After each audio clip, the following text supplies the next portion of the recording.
Konda Surekha statement ఎట్లా ఆమె డబ్బులు ఇస్తేనే ఫైల్ మూవ్ అవుతుంది అనేటువంటి చేసిన స్టేట్మెంట్ గురించి ఏం చెప్తారు? అంటే కొండ సురేఖ గారు వాస్తవం చెప్పారు. ఎందుకంటే రాష్ట్ర ప్రభుత్వంలో ఏం జరుగుతుందో ఆమె మాటల్లో మనకు అర్థమైపోయింది.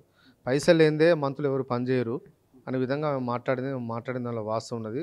ఇవాళ రాష్ట్ర ప్రభుత్వ పనితీరుకు, ముఖ్యమంత్రి గారి నాయకత్వంలో మంత్రిమండలి పనితీరుకు కొండ సురేఖ గారు ఇచ్చిన సమాధానమే దానికి అది జవాబు. ఎందుకంటే దాని మించిన ఇక ఎండార్స్మెంట్ ఏముంటుంది?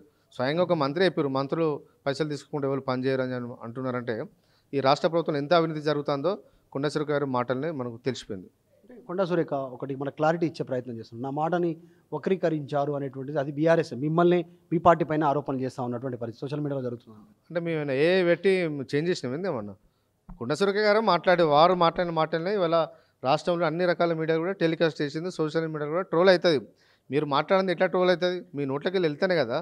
నేను వట్టి స్టేట్మెంట్ రాసి పంపుతానో అది ఫేక్ అవుతుంది.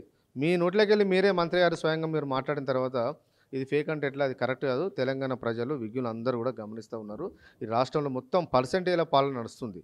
ఇవాళ పని చేయాలంటే భయపడుతున్నారు. ఇవాళ చాలామంది కొంతమంది మాకు యువకులు ఇంతకుముందు గత సంవత్సరంలో బీఆర్ఎస్ ప్రభుత్వం ఉన్నప్పుడు యువకులు అందరూ కూడా ఉత్సాహపడేది. రాజకీయాల్లో మేము సర్పంచ్కి పోటీస్తాం, ఎంపీటీసీకి పోటీస్తాం అని చెప్పి సంతోషపడేది. ఇవాళ ఈ ప్రభుత్వం వచ్చినాక భయపడుతున్నారు. ఎందుకంటే మనం పైసలు పెట్టి పనులు చేసిన తర్వాత బిల్స్ రాకపోతే ఆర్థికంగా కుటుంబాలు చతికిల పడిపోతాయి. ఈ రాజకీయాలు మాకు అర్థమైన పరిస్థితి ఇవాళ రాష్ట్రంలో తీసుకొస్తున్నారు. గ్రామ పంచాయతీలు వేసిన పనులకు కూడా పర్సెంటేజ్ అడిగితే ఈ వ్యవస్థ ఎవరు బాగు చేయాలి? ఇట్లా నడుస్తుంది ఇవాళ కాంగ్రెస్లో పాలనలో.